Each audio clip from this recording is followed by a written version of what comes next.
우리 한국 사람들이 즐기는 전통 스포츠 중에 하나가 씨름이죠. 원래 이 씨름이라는 그 운동이 아주 오래된 스포츠인데 근세에 들어오면서 이 인기가 완전히 시들해졌더랬습니다. 그런데 80년대 초반이었나요? 그때 씨름이 갑자기 전 국민의 인기 스포츠로 등장을 해서 설날이나 추석이 되면 다들 앉아서 장사 씨름 대회를 보던 때가 있었습니다. 그때 그런 씨름의 인기를 견인하던 분이 한 분 계셨는데 이만기 선수라고 얼굴도 잘생겼고 그분이 하는 그 여러 가지 기술에 막 너무나 많은 사람들이 환호를 했습니다. 근데 이분이 보여준 기술 중에 정말 화려하고 많은 사람들에게 정말 환호를 일으켰던 기술이 있는데 그게 뭐냐면 뒤집기라는 기술입니다. 이 뒤집기라는 기술은 상대가 자기보다 훨씬 더 힘이 좋고 또 체구도 큰 상대가 힘으로 밀어붙일 때 그 힘을 이용해서 자기가 넘어지는 듯 하다가 갑자기 마지막에 몸을 획 돌려서 상대방을 모래판에 매다 꽂는 그런 기술입니다. 그런데 오늘 본문을 보면 오늘 본문에 예수님께서 약간 그런 뒤집기 기술 같은 것을 보여주는 듯합니다. 오늘 본문을 보면 예수님께서 뒤집기 기술을 보여주는데 특별히 손가락 하나로 완전히 전세를 역전시키는 그런 기술을 보여주고 있어요. 우리 한번 본문으로 들어가 볼까요? 오늘 본문은 이렇게 얘기합니다. 예수님께서 성전에서 가르치실 때 이런 일이 일어났다고 합니다. 예수님이 성전에 가르치실 때 바리새인과 서기관들이 여인 하나를 끌고 그들 앞에 세웁니다. 그리고 예수님 앞에 이렇게 말해요. 예수님, 이 여자가 간음하다가 현장에서 잡혔어요. 이게 참 너무나 부끄러운 일이죠. 그런데 이렇게 말합니다. 모세가 이런 여자는 돌로 치라 그랬는데 어떻게 할까요? 그러면서 돌을 들러서 막 치려고 합니다. 상황이 아주 급박하게 돌아가는 거죠.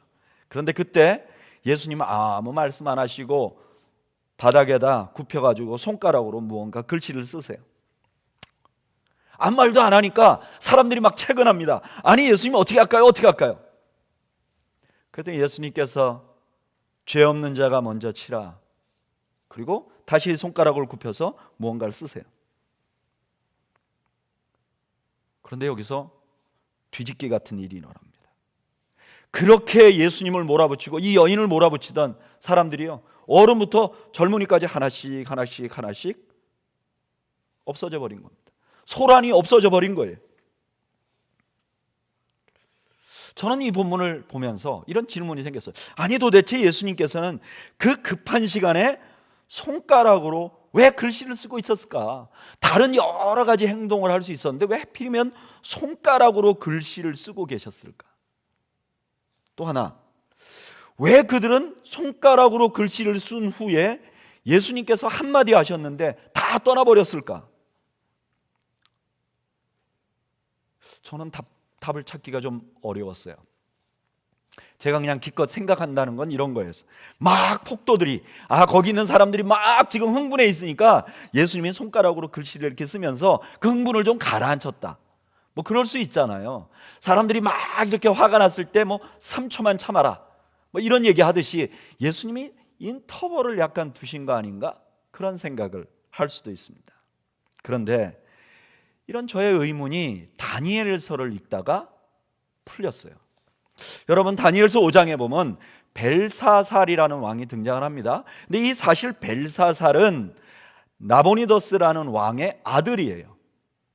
이 나보니더스 왕은 전쟁을 하는 그런 영토를 확장하는 왕인데요, 이분이 전쟁을 해가지고 아라비아에 위치한 대마까지 정복을 합니다. 그리고 자기가 너무 힘드니까 그냥 거기다 제2의 수도를 정하고요, 자기 이제 바벨론으로 안 돌아가겠다 그래요.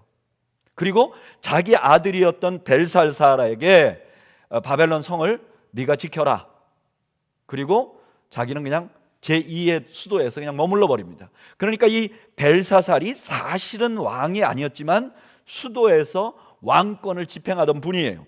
그런데 이 벨사살이 지배하고 있는 그 바벨론 성을 어느 날 페르시아군이 와서 포위를 해버립니다. 이런 급박한 때에 벨사살은 성 안에 있는 귀족 1000명을 불러요. 그리고 잔치를 합니다. 이건 아마 두 가지 의미가 있었을 거예요. 첫째는요, 자만이에요. 야, 이 바벨론 성을 누가 누가 무너뜨린단 말이야? 우리 절대로 무너뜨릴 수 없어. 이 성벽은 견고하기 이를 데 없어. 그래서 안심하고 잔치를 했을 수도 있습니다. 근데 또 하나 1000명의 귀족을 불러서 잔치를 했던 이유는 결석이죠. 이 성이 너무나 견고하니까 사실 내부에 있는 배신자가 생기지 않으면 질 수 없다고 생각했을지도 모릅니다. 그래서 이제 내부의 결석을 다지려고 사람들을 모아서 잔치를 했던 거죠. 근데 결석을 다지는데 가장 좋은 방법이 뭐냐? 같이 죄를 짓는 거죠. 이 죄인들의 결속력이란 대단한 거죠. 그러니까 그때 당시 바벨론 사람들도 조금 두려워했던, 왜냐하면 그때 당시에 다니엘이라는 걸출한 그 시종 혹은 총리 대신이 있었는데 이분이 섬기던 신이 여호와라고요. 근데 그들이 섬기던 그 강력한 신의 신전에서 가져온 그릇들이 자기들이 보관하고 있는 게 있는데 여기다가 술을 따라서 같이 마시자.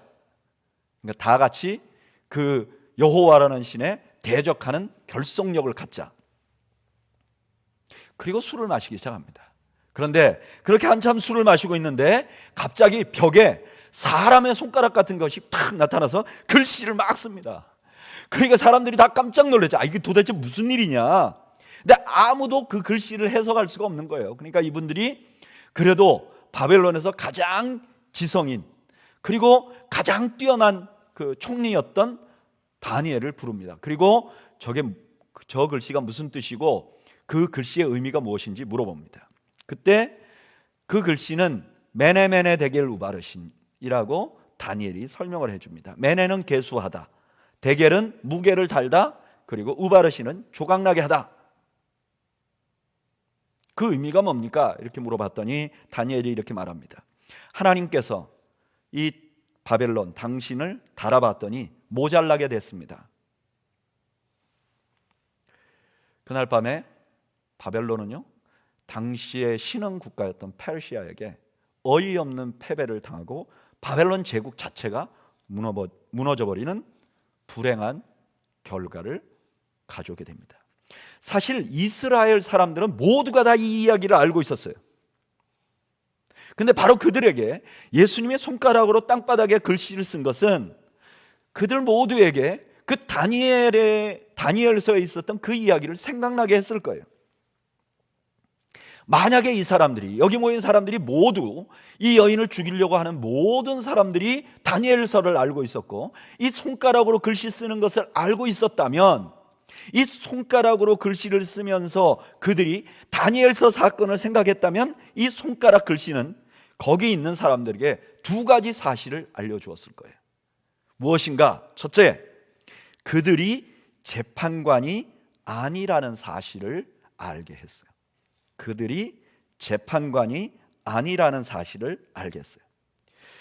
이 바리새인과 서기관들은요, 간음하는 여인을 현장에서 잡았어요. 그리고 그 여인을 직결 심판하기를 원했습니다. 왜냐하면 그들 스스로가 이 여인을 판단할 수 있는 사람이라고 생각했기 때문에 그래요. 사실은 이 사람들은요, 이 여인을 자기들이 판단할 수 있는 사람이라고 생각했을 뿐만 아니라 이 사람들은 예수님도 자신들이 판단하려고 했어요. 요한복음 8장 6절, 오늘 본문 6절에 보면 이렇게 말합니다.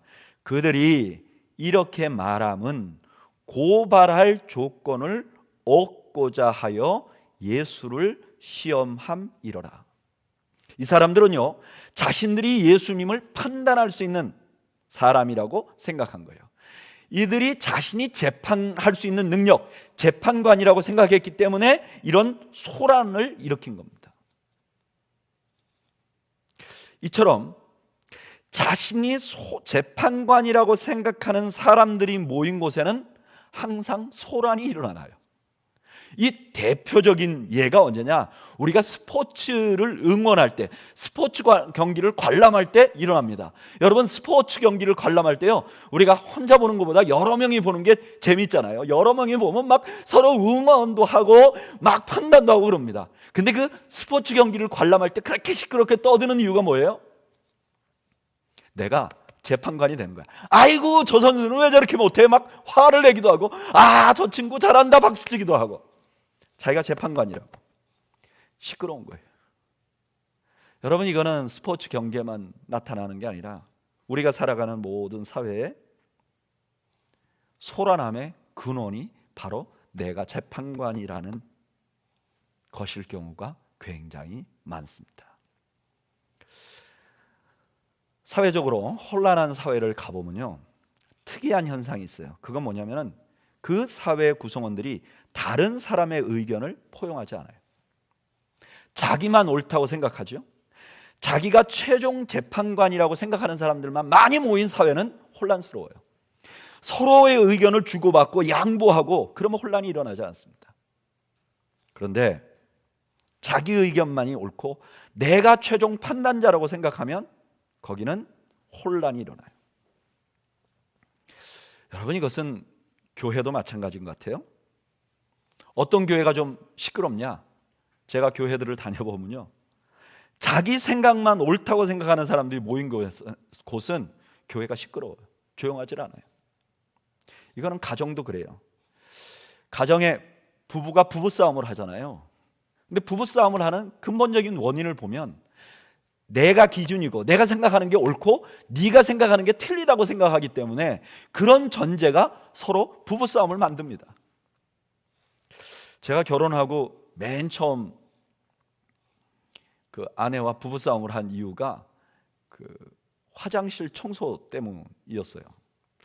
저는 결혼하자마자 미국으로 와가지고, 저는 학생이었고 제 아내는 그때 이제 서부에서 직장을 그만두고 제가 사는 공부하는 곳으로 와서 이제 둘이 결혼해서 신혼을 사는 거죠. 근데 제가 학교에 갔다가 오면 아내가 그 집에 오면 항상 깨끗하고 또 음식도 잘 만들어 놓고 그리고 저를 기다렸다 환영해주고, 정말 이건 저한테는 큰 행복이었어요. 그런데 딱 하나가 마음에 걸리는 거예요. 그게 뭐냐면은 화장실 변기예요. 화장실 변기가 청소가 안 되는 거예요. 다른 데는 너무 깨끗한데 화장실 변기만 깨끗하지 않는 거예요. 한 달 정도를 제가 참고 썼는데 이게 도저히 참을 수가 없게 됐어요. 그래서 제가 이제 아내한테 이렇게 물어봤죠. 여보, 왜 변기 청소는 안 해? 그랬더니 제 아내가 하는 말이, 목사님, 변기 청소는 남자가 하는 거야. 왜 이런 일이 일어났는가? 제가 자라온 저희 집은, 제가 결혼하기 전 살던 저희 집은 집안일은 다 여자가 했어요. 남자는 집 바깥에 일을 하는 거고 여자는 집안일을 하는 거다, 이렇게 그냥 전 이해가 있었던 집이에요. 근데 저희 아내가 자라난 우리 처가는 장인 어른이 매우 자상한 분이세요. 그래서 집안의 여러 가지 일을 많이 도와주셨어요. 청소도 열심히 하고, 특히 화장실 변기 같은 거는 남자들이 해야 된다 이렇게 생각하고 깨끗이 닦아주신 거예요. 우리가 생각하던 전 이해가 맞다고 생각하니까 분쟁이 일어나는 거죠. 여러분, 뭐가 정답이죠? 남자가 하는 게 맞나요? 여자가 하는 게 맞나요? 여러분, 그게 어디 있습니까? 그냥 저하고 제 아내가 원하는 대로 하면 돼요. 제가 이렇게 설교를 하면 꼭 설교 끝나고 물어보는 분이 있어요. 지금은 그래서 누가 해요? 여러분, 관심 갖지 마세요. 그 우리 집 일이에요. 저는 제게 두 아들이 있는데 제 아들들은 결혼해서 자기들 나름대로 또 변기 청소하는 기준을 만들길 바래요. 그건 자기들만 편안하면 되는 거예요. 우리가 가진 기준으로, 내가 가진 기준이 다 맞다고 생각하면 가정에 자꾸 불화가 일어나는 거죠. 여러분, 이거는 심지어 개인의 라이프에도 마찬가지입니다. 제가 인생이 좀 시끄러운 사람들이 있잖아요. 좀 불만불평이, 자기 인생에 관해서 불만불평이 많은 사람들 보면요, 대부분이 어떤 특징이 있냐면요, 자기가 자기 인생이 어떤 정도로 살 거라고 하는 판단을 해요. 나는 그래도 이 정도는 살아야 돼. 그리고 그것대로 안 되면 스스로 자기에게 화를 내고 주변에 있는 사람들에게 화를 내고, 아니면 자기가 디프레스 돼요. 아무도 자기를 어느 정도 살 수 있다고 정해주지 않았어요. 근데 스스로가 그렇게 정하고 화내는 거예요. 여러분, 근데 기억하십시오. 아무도 여러분들을 재판장으로 임명해 주지 않았습니다.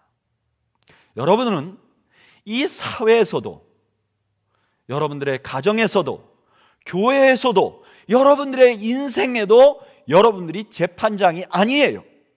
성경은 뭐라고 말씀하시는가? 야고보서 4장 11절, 형제들아 서로 비방하지 말라. 형제를 비방하는 자나 형제를 판단하는 자는 곧 율법을 비방하고 율법을 판단하는 것이라. 내가 만일 율법을 판단하면 율법의 준행자가 아니요 재판관이로다. 입법자와 재판관은 오직 한 분이시니 능히 구원하기도 하시며 멸하기도 하시느니라. 너는 누구이기에 이웃을 판단하느냐? 여러분, 하나님이 이렇게 물어보는 거예요. 넌 누구냐? 네가 판단자냐? 심지어 판단을 주로 하는 직업을 가진 판사도 자신에게 주어진 사건만을 판단하는 것이지 남의 인생이나 혹은 자기의 인생을 판단할 수 있는 권한은 없어요. 그리고 우리가 재판관의 직함을 갖지 않았으면 물론이거니와 우리는 무언가를 판단할 수 있는 능력도 없어요. 왜 우리가 판단할 능력이 없는가? 첫째는 우리는 매우 정확하지 않은 눈을 가지고 있어요. 우리가 눈으로 뭘 보는데 이 눈이 매우 정확하지 않아요. 여러분, 그림을 하나 볼까요? 누가 더 크죠? 여러분들이 보시기에 오른쪽에 있는 사람이 큽니까? 왼쪽에 있는 사람이 큽니까? 사실은 이 두 사람의 사이즈는 똑같다 그래요. 근데 뒤에 배경에 따라 한 사람이 월등히 커 보이는 거예요. 여러분, 이처럼 우리의 눈은 공평하지 않아요. 정확하지 않아요. 우리는 부정확한 눈을 가지고 있는 사람들이에요. 뿐만 아니라 우리는요, 그림 지나가죠. 우리는 공정하지 않은 뇌를 가지고 있어요. 우리가 생각하는 거 있잖아요. 내가 생각하는 거, 이건 뇌가 우리가 진짜 부정확해요. 우리 뇌가 얼마나 부정확한지를 보여주는 아주 중요한 증거가 플라시보 효과라는 거잖아요. 어떤 사람들에게 열이 나는데 비타민 C를 주면서 이거 먹으면 열이 금방 가라앉습니다. 근데 비타민 C 먹고 열 가라앉은 사람들이 많았다는 거잖아요. 뇌가 그렇게 생각하는 거예요. 우리가 지성인이라고요? 여러분, 우리 지성이 얼마나 한계가 있는지 몰라요. 뇌과학자들이 그러잖아요. 우리의 뇌는 조그만데요, 이 딱딱한 뼈 속에 갇혀 있는 거예요. 그리고 이 뇌는요, 눈이나 우리 감각이나 이런 것들이 들어오는 수많은 정보를 해결해야 되니까 어떻게 하느냐? 정보가 너무 많으면 띄엄띄엄 본대요. 그래서 우리 보는 눈이, 우리가 듣는 소리가 다 다르게 들린다는 거예요. 뿐만 아니라 우리의 감정이라는 거 있잖아요. 우리의 판단, 이게요 매우 부정확합니다. 사람들이 차를 운전해 가잖아요. 그 어느 순간에 차가 막혔어요. 아무도 차가 못 가고 있어요. 그럼 화가 안 난대요. 근데 어떤 때 화가 나느냐? 내 옆에 있는 차선만 가면 그때부터 화가 난다는 거예요.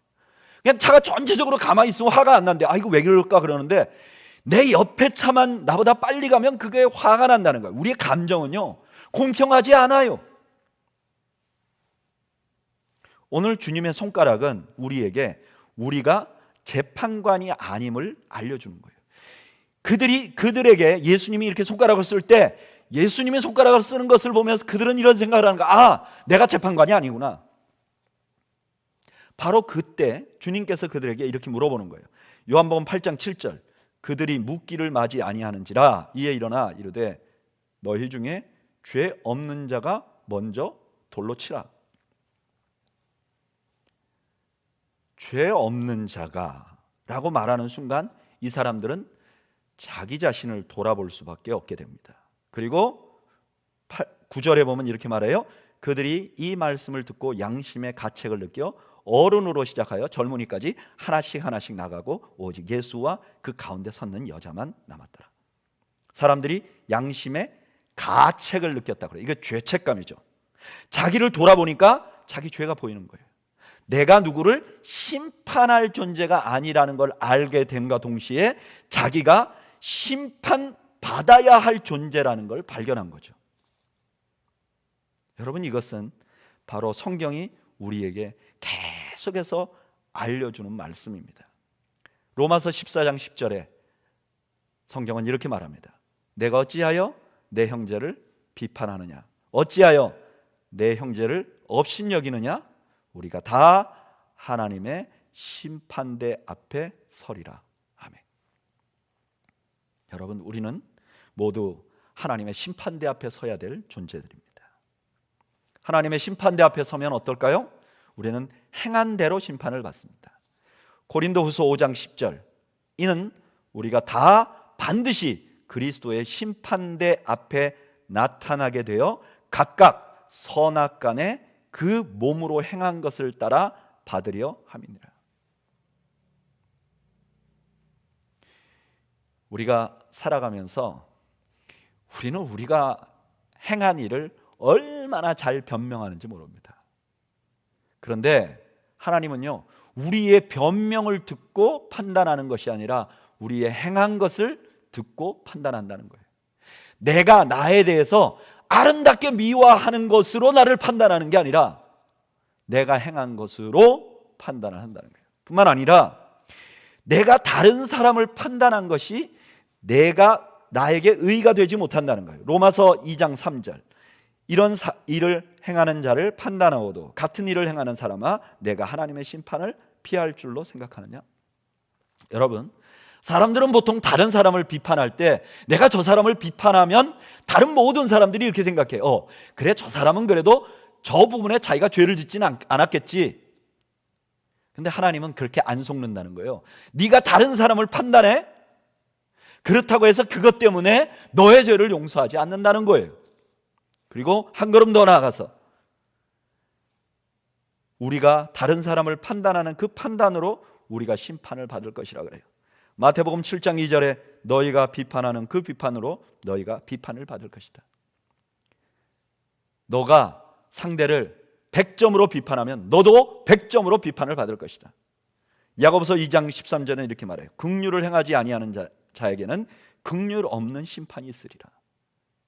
네가 다른 사람에게 긍휼을 행하지 않느냐? 그러면 너도 긍휼 없는 심판을 받을 것이에요. 그들이 자기의 양심을 바라보니까 그 다음에 마음에 두려움이 생긴 거예요. 두려움이 생기니까 소란이 잠잠해졌어요. 여러분, 내가 나를 바라보고 나 자신이 어떤지에 집중하면요, 그 사회는 소란스럽지 않아요. 그 인생은 소란스럽지 않아요. 자기 자신을 돌아보고 자기 자신의 어려움과 자기 자신의 악함과 자기 자신의 어리석음을 바라보면 다른 사람 비판할 새가 없고, 그러다 보면 그 인생이 시끄러워지지 않는다는 거예요. 그리고 이것이 바로 그리스도인들의 중요한 특징입니다. 갈라디아서 6장 1절에 이렇게 말해요. 형제들아, 사람이 만일 무슨 범죄한 일이 드러나거든 신령한 너희는 온유한 심령으로 그러한 자를 바로잡고 너 자신을 살펴보아 너도 시험을 받을까 두려워하라. 너 자신을 살펴라. 그래서 너가 더 너 자신을 살펴서 너도 시험을 받을까 두려워하라. 그리고 더 큰 심판자 앞에 서야 할 것을 두려워하는 거죠. 이게 바로 예수님께서 제자들에게 바라던 것이죠. 마태복음 10장 28절, 몸은 죽여도 영혼은 능히 죽이지 못하는 자들을 두려워하지 말고 오직 몸과 영혼을 능히 지옥에 멸하실 수 있는 이를 두려워하라 하네. 여러분, 기독교회가 2000년 동안 존재했습니다. 교회 안에는 수많은 사람들이 들어왔어요. 그 중에는 똑똑한 사람도 있고 어리석은 사람도 있었을 거예요. 그 중에는 교활한 사람도 있고 순수한 사람도 있었을 거예요. 그런데 어떻게 2000년 동안 교회가 이렇게 존재할 수 있었을까요? 그 교회가 서로가 서로를 바라보고 비판하고 자기가 재판관이 됐으면 교회가 더 이상 존재하지 못했을 거예요. 그 교회가 1000명짜리 교회든 10명짜리 교회든 3명이 모인 교회든 서로가 서로를 놓고 비판하면 존재하지 못했을 거예요.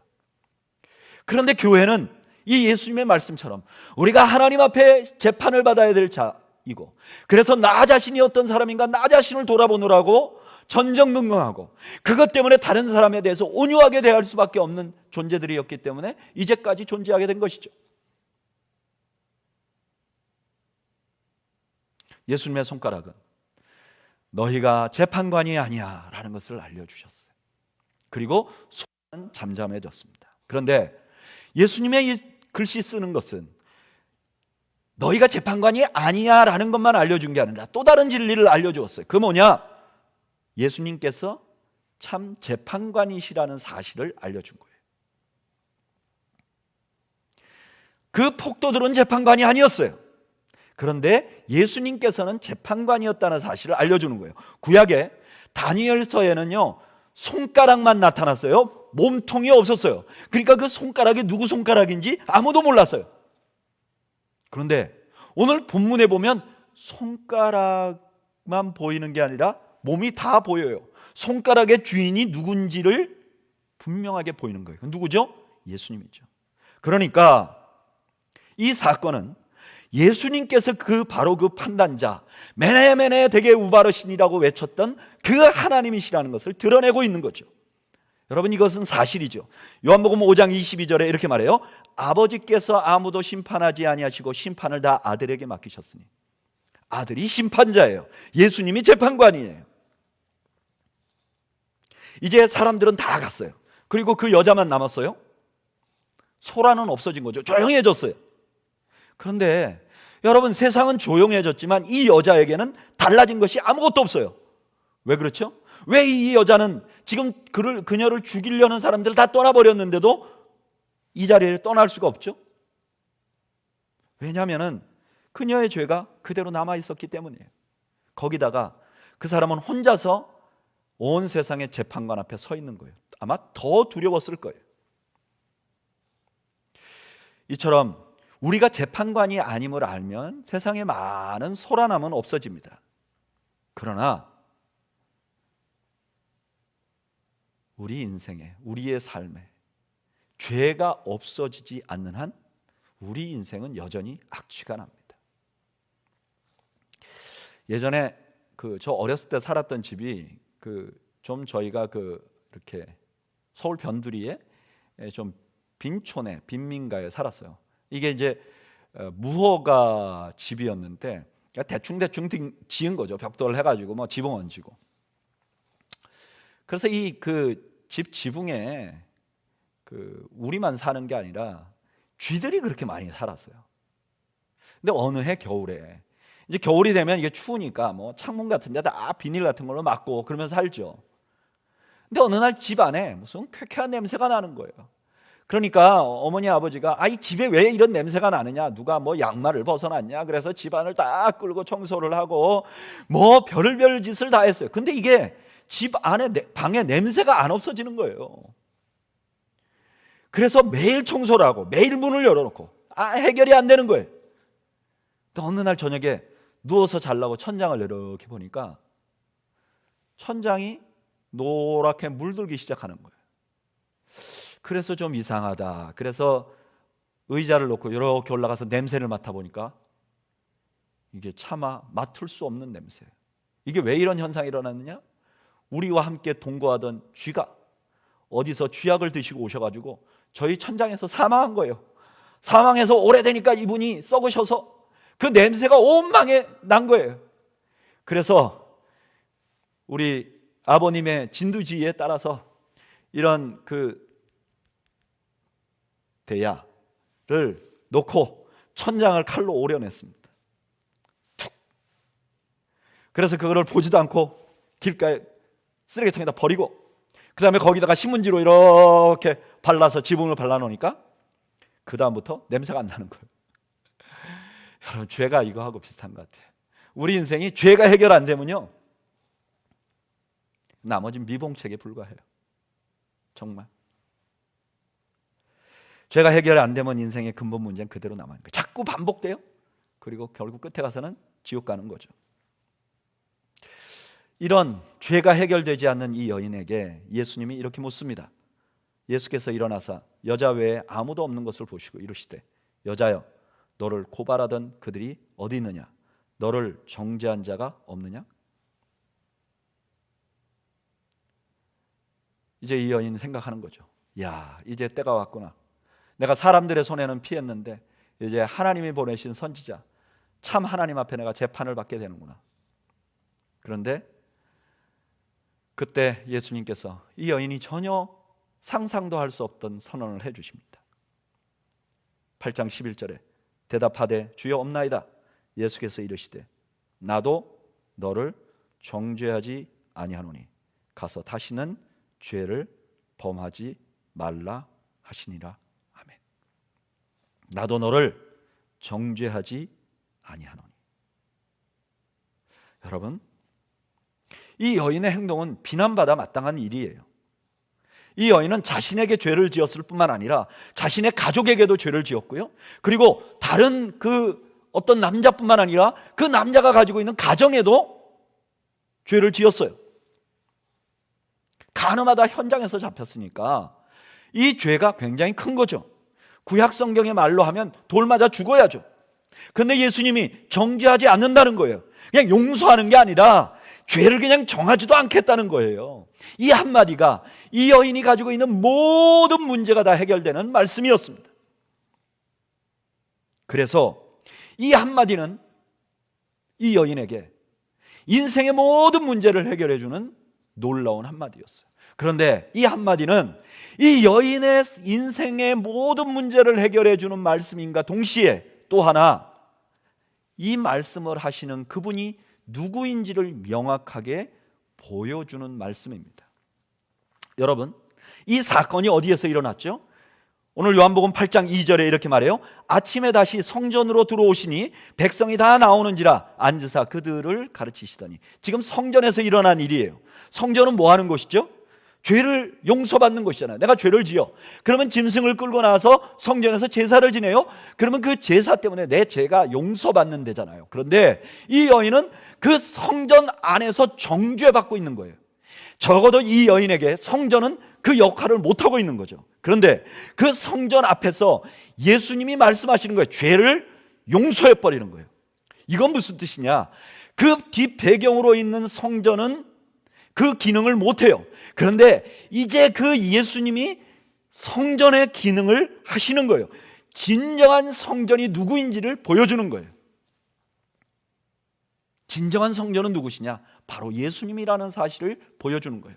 여러분, 이것은 오늘 본문에서만 말하는 거 아닙니다. 요한복음에 보면 성전 청결을 할 때 예수님께서 성전에 들어가서 왜 그렇게 청결을 했는가? 예수님께서 성전을 무너뜨리면 내가 사루 위에 다시 이렇게 세우리라 하신 말씀을 또 가리킬 때도 예수님 반복해서 말씀하셨어요. 뭐라고요? 자기 자신이 성전임을. 지금 오늘 본문에서 예수님은 자신이 성전임을 선언하고 계시는 거죠. 어떻게 예수님이 성전일 수가 있죠? 예수님이 어떻게 성전일 수가 있는가? 히브리서 10장 12절이 그 대답을 해줘요. 오직 그리스도는 죄를 위하여 한 영원한 제사를 드리시고 하나님 우편에 앉으셨으나.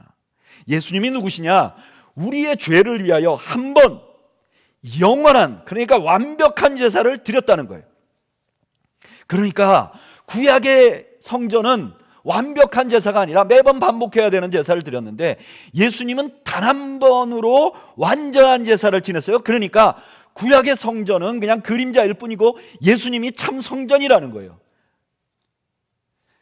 그러면 예수님이 참 성전된 이유는, 원인은 무엇인가? 십자가 때문이죠. 십자가가 이 세상 죄를 다 짊어지시고, 십자가에서 예수님이 죽으심으로 완전한 죄사함을 선언하셨고, 또 죽으심으로 죄를 사하셨기 때문에 예수님이 완전한 성전이 되셨어요. 그래서 예수님에게는 죄가 문제시되지 않는 거예요. 그래서 예수님이 이 여인에게 나도 너를 정죄하지 않는다. 왜냐하면 예수님에게는 죄가 문제가 되지 않았어요. 예수님은 재판관인데요, 예수님은 재판관이지만 죄 같은 것은 문제가 안 됐어요.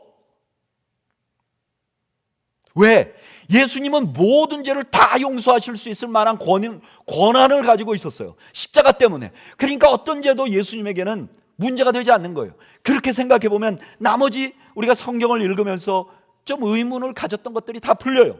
여러분, 예수님이 삭개오를 만났을 때 예수님이 삭개오에게 삭개오야, 너 무슨 죄를 졌지? 이렇게 말하지 않았어요. 왜? 예수님은 삭개오의 죄에 대해서 물어볼 필요가 없었어요. 예수님은 자신을 배신한 베드로를 다시 만났을 때도 베드로야, 너 왜 나 배신했어? 이렇게 말씀하지 않았어요.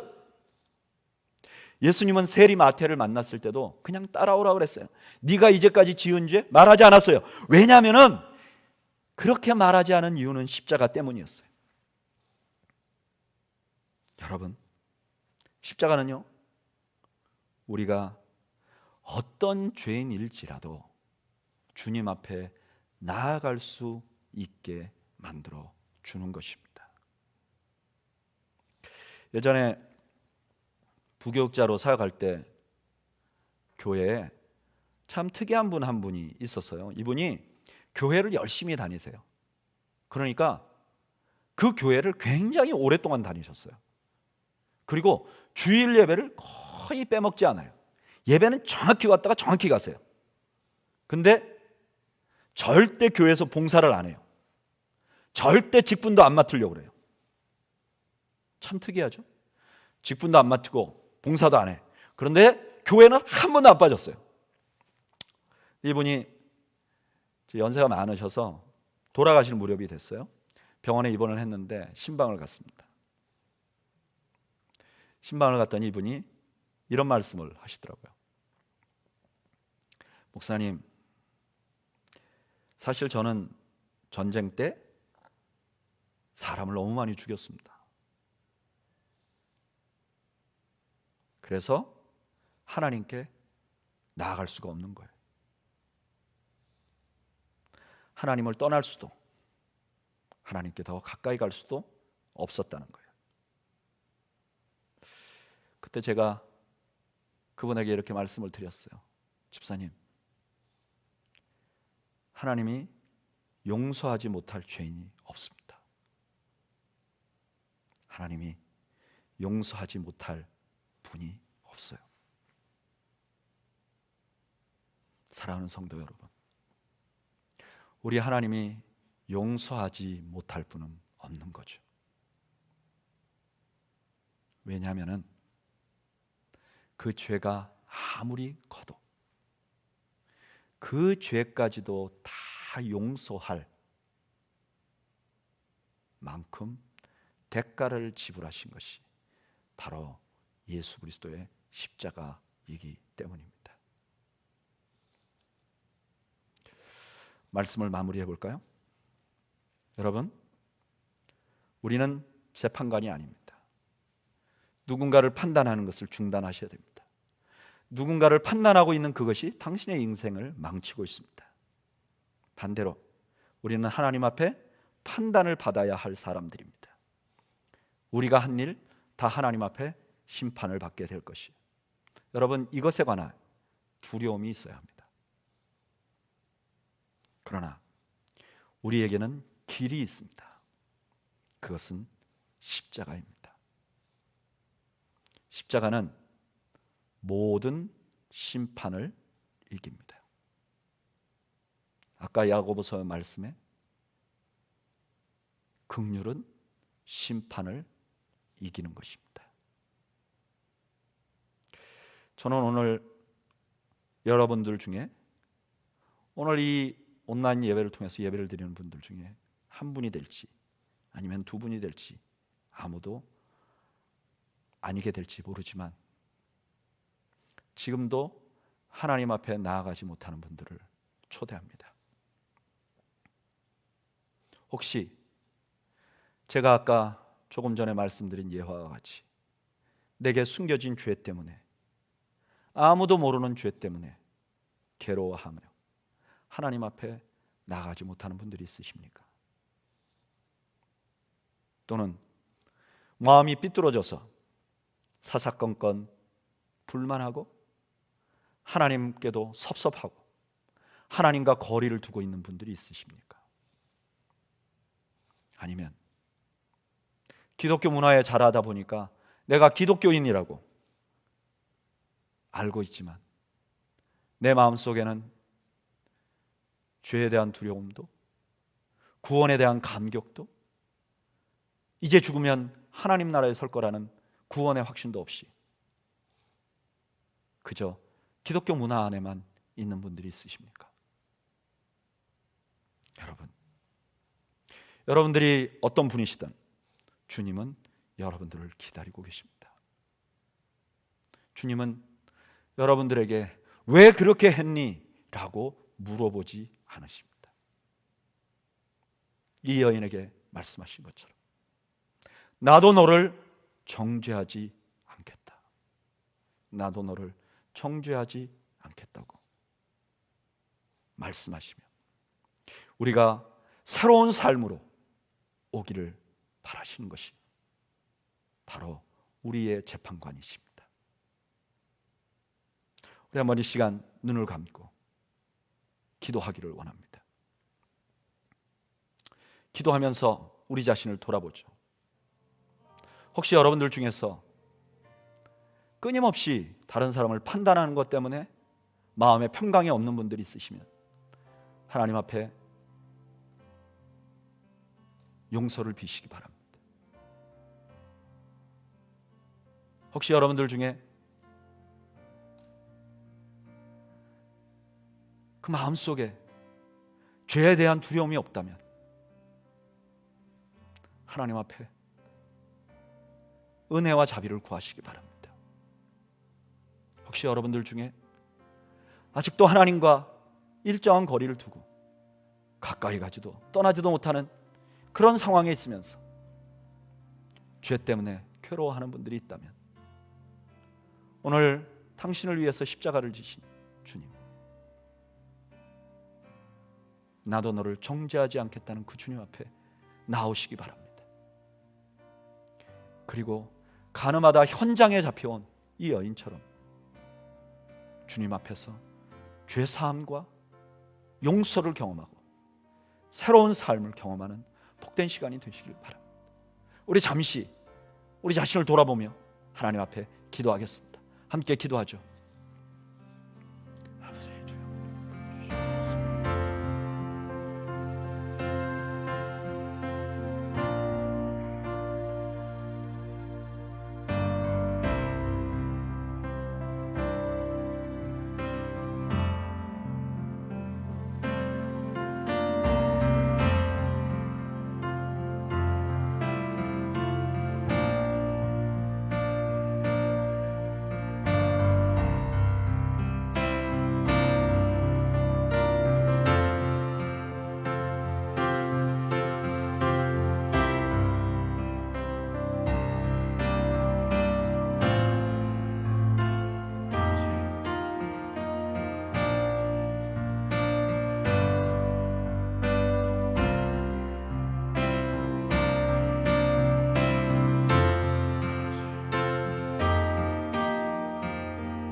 이제는 우리를 위하여 십자가를 지시고 나도 너를 정죄하지 않겠다고 말씀하신 우리 주님 예수 그리스도의 은혜와 하나님 아버지의 크신 사랑과 성령님의 함께하심이 오늘 주 앞에서 용서하시고 긍휼로 판단하시는 재판관이신 예수 그리스도 앞에 나아가 우리의 죄를 사함받고 새로운 삶을 살기로 다짐하는 주의 백성들 머리머리 위와 이들의 가정과 이들의 생업 위에 지금으로부터 영원 무궁토록 함께 있을지어다. 아멘.